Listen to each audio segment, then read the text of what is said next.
Hey there, everyone. I'm Michael. And I'm Justin. We're Prego Italia, living our Italian dream. We're American expats, formerly from California, now living full-time in beautiful Scalea, Italy. And we invite you to come along with us as we live our Italian dream. Hello, everyone. Cupid joined us today. Hi, Cupid. Big old ham, so he might jump off or bark. Excuse that. But anyway, hey, guys, I hope you like our new title introduction. That's going to be sticking with us now. So we don't have to do we're American expats, formerly living in America and all that little stuff. So we just thought we'd take care of a perky intro. We are going to do the same thing we always do at the start of every video because it's still important. If you've not done so yet, little reminder right here to hit that subscribe button. It's the easiest way to help the channel grow, and we really thank you guys so much for it. I want to let you know something really cool that I'm not even sure Justin knows, but I saw it today. Surprise! We are at over 2,000 subscribers as of today. Oh, so great. Yay, Thank you, folks. Awesome. Thank you guys so much. We appreciate it. And share with your friends and keep it coming. Thank you. Keep subscribing. Cupid did jump off. Yeah, he did. Well, anyway, we're here today. We're going to do a freestyle coffee chat without the coffee. Yeah. So we just finished lunch. So we decided that rather than take you guys out right now on another lunch one, we'd sort of break it up and give you guys the lowdown on what life's been like for us full-time in Italy for 2.5 years. Yep, 2.5 year mark. We have not had any interruptions going back and forth to the U.S. or actually vacation in any other country. We've been dedicated to immersing ourselves in Italian culture. We love it. And Italy, and especially here in our Calabria area, we are just enjoying a very content life here. Yay! So we would like to share with you some things that are possibly very different. They may be minor little things, some funny and some more serious, but things that differ in Italy from America, Canada, or any other country you might be coming from, either for a visit or for relocating here. Yeah. So we'll start it off with something. Oh, actually, I do want to say, if in the intro, first of all, thank you. We have viewers John and Jeff, a nice couple from America you met before in previous episodes. Hey, guys. They're from Minnesota area, but they also bought in Centro Storico of Belvedere Marittimo, and they are in town. And John, the couple, kindly brought his drone over, and he offered to film footage. So he did some droning over our... We don't have that technology to be able to do it. People have asked us to do drones. We're not that savvy. He was really cool with doing it. It's just something, and we have friends that drone, but it's just something Michael and I don't want to get into all that little tech and flying it around and such. But we do appreciate John doing that for us because we have some cool footage. You noticed in the title of the little swoop towards the villa. So we'll be inserting in various episodes around town when we have them, of Scalea, the beaches, Centro Storico, and of course our area, and just add a little segue here and there in a future video. Yeah. So thank you, John. We appreciate it. Anyway, so I guess something funny to start off with are doors in Italy. The exterior doors differ greatly from America. Oh boy, do that. You might find in some cities maybe, but you will not find latches that open and shut your door freely where you pass and go from exterior doors, like your front door, for instance. And what looks like a doorknob is not a doorknob. It's actually just a pull or a push. A push and pull, and you open doors with keys. So speaking of keys, keep your keys with you. Even if you're gardening in your Airbnb rental or your personal house if you first arrive, the wind could shut your door, especially if you have other windows open, and you can get locked outside, and then you will be doing a Fred Flintstone and going, let me in. But it does happen. We have a friend, this recently happened at an Airbnb of the friend where they were staying and they left their key inside and they did not know what to do. Yeah. In that case, contact your host on somebody else's phone or computer is our suggestion, and ask them what to do. But if you do live here, or just keep your key either with you at all times in your pocket, or if you live here, keep one with some friends or something if that happens, because you don't want to be calling locksmiths and such. That could be a hassle. Absolutely. But they do shut behind you, and they will lock. And newer doors here are like a vault door on a bank with multiple locks. So. And I'm going to say this on doors as well, because as you guys know, we had the apartment before, and we put a new door in there. And then we have our villa where the door is what came with the villa. And I did want to let you guys know something that is important. Since the doors don't have a doorknob, sometimes you will have to push a little bit harder once you've unlocked the door, because there's a resistance that you're not going to have. We have a cool vintage door. If you've probably have seen it, it's like one side is smaller and the one side is a normal door size, so it's like a little bifold door, which is a vintage style. And so cool. Yeah, we like it. It's cool. So anyway, you do have to be aware of your locks, just case in point. It happens a lot, and so keep that in mind. And interior doors here have little skeleton keys with a peeping keyhole, even if they're brand new. Most, there's probably exceptions. A lot of this is opinion, and there are exceptions to every rule. But as Michael always says, it differs in the U.S. when you have like push buttons and different locks. I've got to sneeze, but I can't. So if I sneeze through this, you guys will have that warning. So your interior doors, there's like a little skeleton key, even ones that we are newly purchased here, and that's just the way they do it. What's the saying? When in Rome. So things are more old-fashioned styles, which if they're not broke, don't fix them. I prefer it rather than those little cheesy doorknobs everybody's used to with the push buttons and potentially in USA. I think it's cool. It's got a little skeleton key, and there is a little actual keyhole, like the old-fashioned, where little kids could peek through. So be wary of that too. And one thing I want to bring up, I don't know if we've brought it up before, but I will bring it up because I'm assuming a lot of you guys watching this channel are coming over from America. The kitchens, they are very, very different from kitchens in America. I prefer it. We actually really like them. We think it's awesome, but the reality is when you buy a house, it may not come with the kitchen because the kitchen's considered furniture and they can take it with them. It's cool. They're usually very affordable compared to the U.S. where a lot of people come from America and they want the big built-in and stuff. You can actually still have stone countertop upgrades and such, but they're really cool. They're fully attached to the walls and such, so it's not like they fall off or anything, but they're just really cool removable system, and it's easy to change a couple years later, style change, and people can take them with it. Most people don't because it kind of fits the kitchen.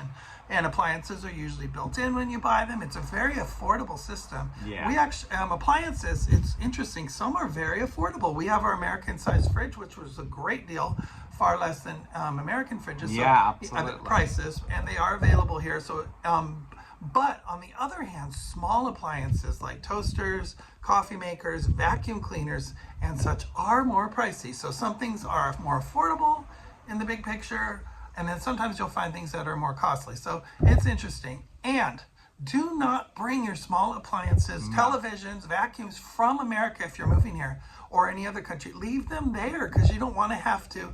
We're 220 volts here, and I think America at 110, if I'm not mistaken. You don't want to have a converter on something like that. Leave your appliances and TVs are very affordable here. They are. So just keep that in mind. Don't pack it up. And, I think we have one thing that's American, if I'm not mistaken, which is a little razor. And we have this little adapter plug, and that's about the only thing that we kept.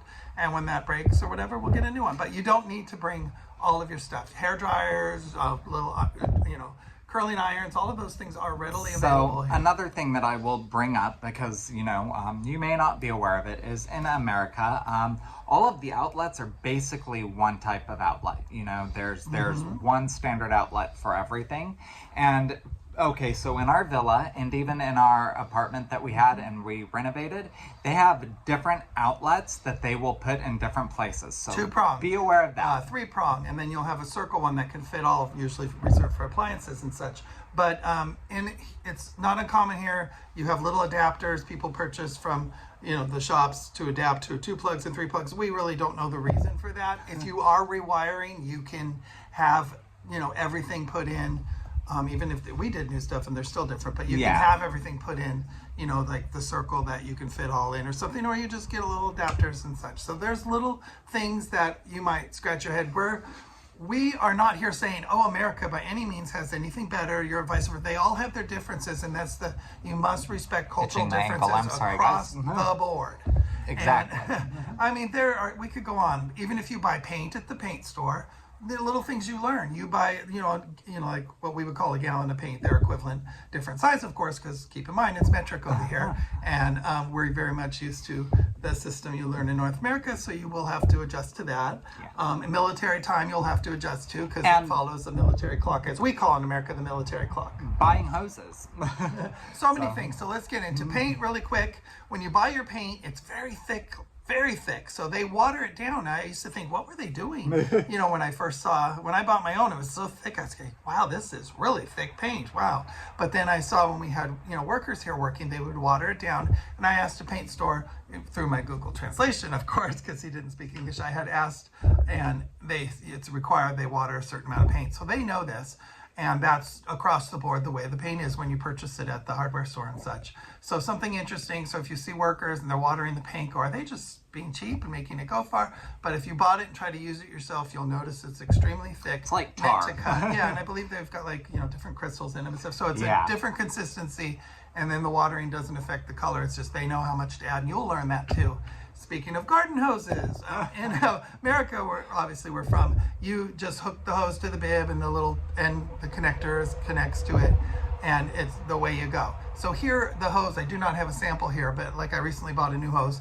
It is literally just rubber at the ends, both ends. So you're like, something's wrong with my hose. How do I connect it to anything? Literally rubber cut on both ends. There are all these adapter pieces that you have to put your hose together like a little school project. And the hose bib part you connect a part with into the hose, and then if you have a sprayer you have to connect that, so it's not just ready to go system. That is the way it is across the board in Italy. It might be different in some other European countries, but could be all the same, but that's how it is. So it's different. You just get used to the little interesting things, and they accumulate in your mind. Oh, this is a little different, this is a little different. It's about absorbing yourself in a new culture. And I guess one of the most serious things I have to say, when you come to Italy, when you come to Europe, if you're moving from America, we're American, but I'm a dual citizen, so always American, and now a legal Italian citizen as well, and Michael will be through marriage. But when we love America, we're not knocking it, but we're raised a certain way in the United States. It's a bad stereotype that carries with us throughout the world, but in America, we're raised that we're from the quote unquote, that's not my opinion, but the greatest country, everything should be like America. That's embedded in us. Pledge allegiance, everything we're taught to be proud Americans, and sometimes we forget the rest of the world out there exists, and it existed before America existed, and it doesn't mean anything is wrong with other cultures. A lot of them were here first and well established. So please, when you're going somewhere, if you're traveling and going to live especially, step in knowing I'm going to a new culture, and one can't on every other sentence, oh, this is the way it is back home, or this is the way in America. We do meet a lot of expats, and we've heard this randomly. They're not being mean, it just comes up in conversation. This is the way it is back home.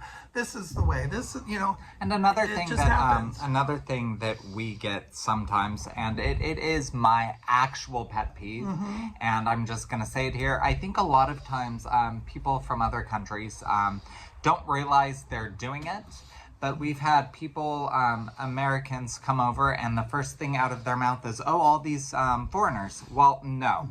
You are the foreigner, you are in the foreign country. Everybody that you've just called a foreigner actually are the people that belong here. I think it accidentally happens. Maybe people, I don't know if anybody, watching, many of you have probably been to Disney World and Epcot, where they have little villages of where they bring people in from other places to work, like French people from France or Japanese from Japan, in the little lands. And I think, or people go to Las Vegas and they have the Venetian or the Bellagio or the Paris, and they think, oh, I've already seen Venice, I've been to Vegas. But I think a lot of Americans, without, maybe a lot of you will agree, sorry if I offend anyone, I think they think that Europe and different parts of the world are a big Disneyland, and they forget people live there and have lives and generations there, and I think they go there, sadly, and it's like they could just sit around and think in their mind like all these people must be cast members, and it's a big old Epcot, and everybody's there for their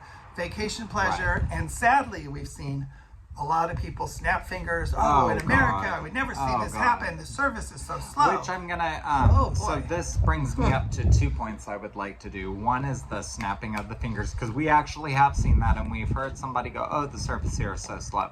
You need to understand that, especially in Calabria, if you go somewhere to a restaurant and it's taking a while to get your food, you should be happy. The reason why is because there's not like numerous cooks back in that kitchen. There is one cook. Oftentimes Sometimes is, more than one cook, and but it's usually a they are no. preparing all the meals for you, so be aware of that. Yeah, you get the owner, gentleman, or the lady, and they're so proud of their cooking. They're literally back there cooking for a full house. You know, usually one person or perhaps two, but they're doing it with love, every dish. Absolutely. You know, and it's so well crafted. So please respect that if things come out to your table in a group a little staggered. You're not at Denny's in America where you've got line cooks just flopping it out. And we come from America 24/7, 7 days a week.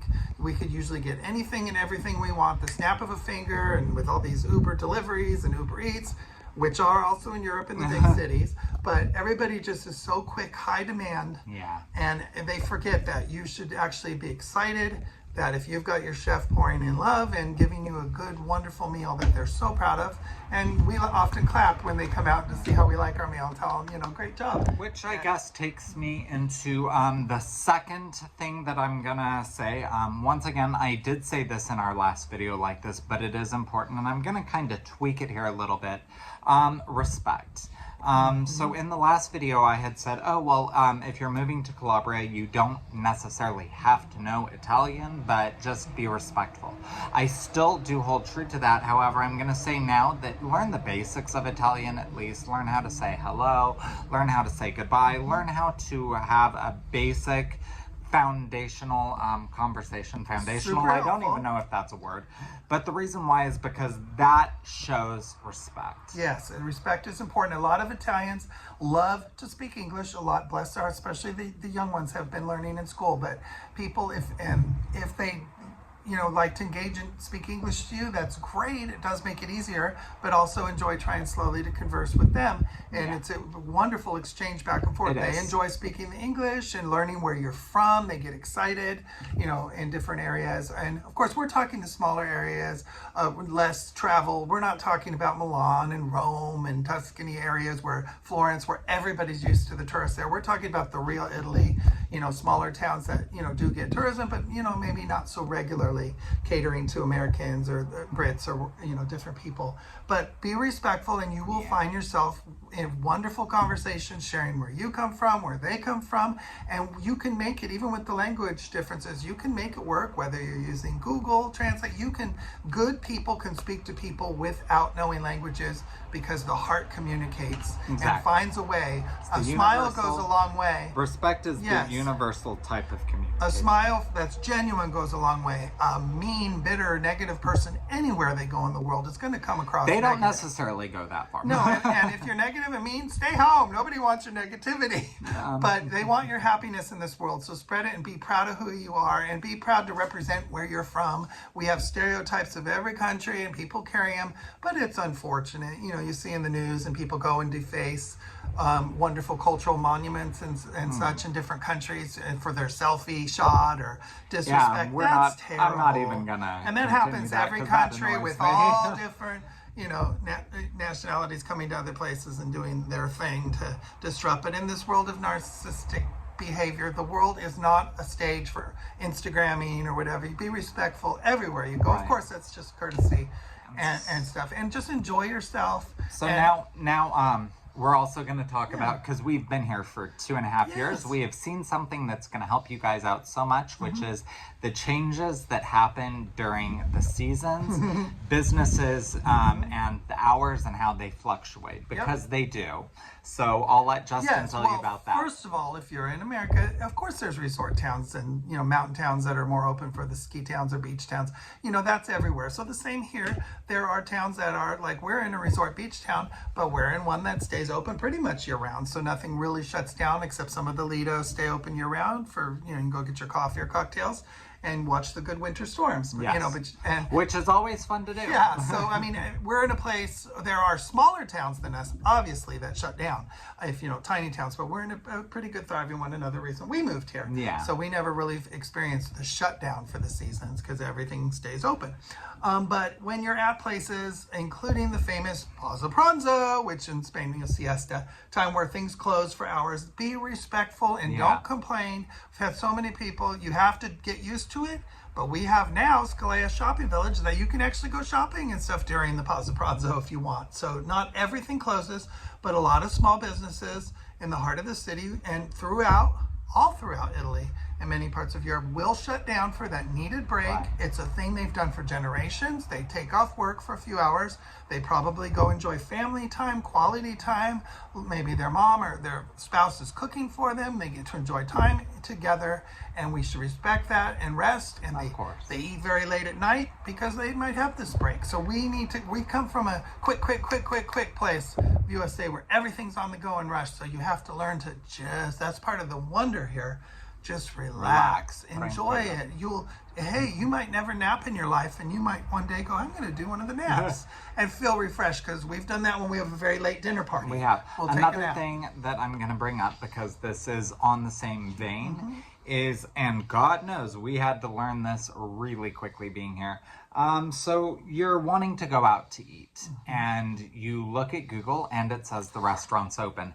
Do not trust Google, because they will not always tell you the truth. It's like the hours are always off on it. So Michael has learned you can give a quick call.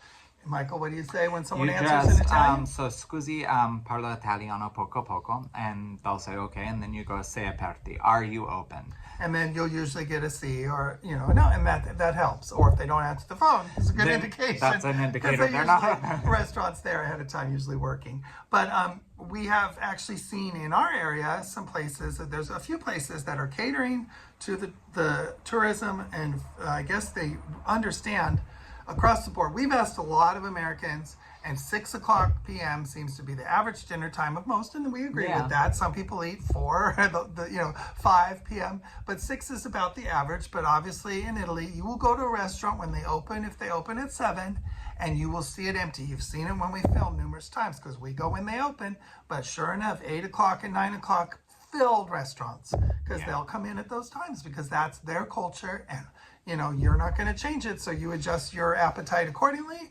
And we've mentioned there's a few restaurants that do cater and have a 6 o'clock opening, and even Valore Sicilione, he'll serve you at 5 if you're hungry for your dinner, and he's usually there and happy to do it, which is very rare. So there are places that will cater, and they're not going to leave you hungry. If you're in a small town, I can't speak the same. Maybe you only have one restaurant, and that's not the case. So always prepare and have your snacks handy or something, so you're not starving, and that would be very helpful. Adjust your schedule. And then another thing I'm going to go on with dining out, and this is all an impromptu video, so we've not really pre-planned any of this, but these are important things. Are the cultural differences of alcohol. So if you're in America, you can go out, you can drink, and you can get slightly inebriated and be walking the streets and be all goofy and funny, and nobody thinks second thought of it. Irish, a lot of cultures, Germans. The reality is, in Italy, at least in Calabria, and I do believe it's an Italian thing in general, you drink to enjoy the taste of the alcohol, but you do not drink to get inebriated. We have not seen a drunk Italian. We have never seen a drunk Italian, and we'd probably be hard-pressed to find one anywhere in Italy. And they enjoy their drinks, but they seem to just know when to stop, and they don't sit there just chugging to go. And different cultures, we're not judging anybody, but some cultures are based on alcohol consumption, and that's part of the culture. So when maybe the Italians, think like, what are they doing? But you will not find people literally falling over drunk, except the tourists from other countries, which we've seen. And I will say that every time we have seen that, you get an Italian kind of looking at them going, well, they look like, why are you doing that? So, yes. So just that's a cultural difference. And speaking of restaurants, tipping. There are cover charges compared from tipsy to tipping. Tipsy to tipsy. So like, for instance, most restaurants we've seen, it's about a $2 per person cover charge to sit at the table. Some could be $3 and or so, but that's about average. And you can tip. Tips are probably well appreciated, but please do it in a discreet way where you put it on the hands of the server. I think if you leave it on the table, they might think, oh my goodness, they forgot money, and chase you out thinking you left something behind, like your sunglasses. They're not going to assume they're to take it. So you could present it in the hand nicely, but this is something you do not have to do. But don't tip like, oh, hi, here's 20 euros or something, and make a scene. I mean, I'm sure if you're in like a more like popular touristic Rome, Florence, one of those places where they have enough Americans, they're probably used to it. Yeah. But if you come to Calabria, it's not expected. It's not required, and don't and I guess, like just do it politely. Don't make it a big scene. Some people might be tipping because they want the praise of, look at me, I'm tipping, but just be a little more discreet and such. And going on to the next subject, we've had people, this just as that American thing, Calabria, we have seen very wealthy Calabrians, very nice dressed Calabrians, very nice cars. This is not like an area where whatever rumors people might hear that to label that like you're going to a place of poverty or something. We've recently heard that more times than I would care from to many admit. Americans, and it's just something. It slides. I don't think they mean any harm, but I don't see it as that, and I don't see anybody thinking that are here. We don't see beggars. During resort time, there's one that I've seen that comes in from another area with the troops and does do handouts, but it's not a common thing. You will not see people begging for money. There's exceptions. These are opinions from what we've seen. Forgive us if you've had a different experience, but I don't see anything like the homeless people laying around. That could be in the big cities like Rome, I'm sure, but in Milan, but we don't see it. And that's one of the reasons we were happy to get out of America, because where we grew up, homeless people, bless their hearts, but it was everywhere and overwhelming. I think one thing that he's trying to say is, once again, this all goes back to cultural differences. Okay, and so him and I obviously are from America, and the thing is that you get so used to being in that upper or middle class that if you're not there, then there's obviously judgment. But the reality is, when you're here, it is a much different cultural expectation. People don't necessarily.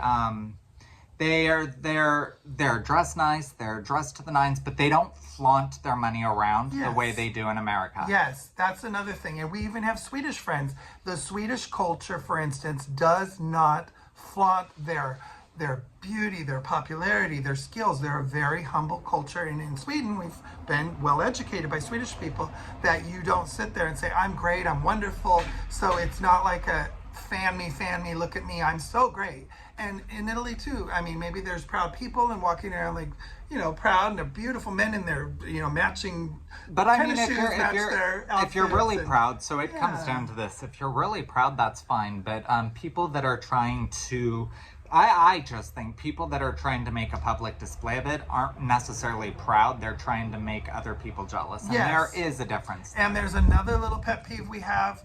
Sometimes we have Americans that come and think like, I can get anything I want. I'm American. I'm going to flaunt my money. I can buy anything. There's no rules that apply money to treat. Don't go trying to live somewhere if that's your attitude. It's just not kind. And it can insult the people that live in an area and such. It's a stereotype. And those same people that would do stuff like that, if you're complaining about if you're redoing a house, thinking prejudgment, I'm an American, they're going to rip me off, triple the price and stuff. That's not necessarily true. But on the other hand, if you're flaunting your wealth, so much around, and then, hello, you're kind of asking for it. So you just use common sense, and, everybody's different, but just move somewhere, respect the culture, make yourself in the culture. There's a place in Spain, Benidorm, for instance, where British people flock to, whoop, and they're in a community where that's the sound they make when they go.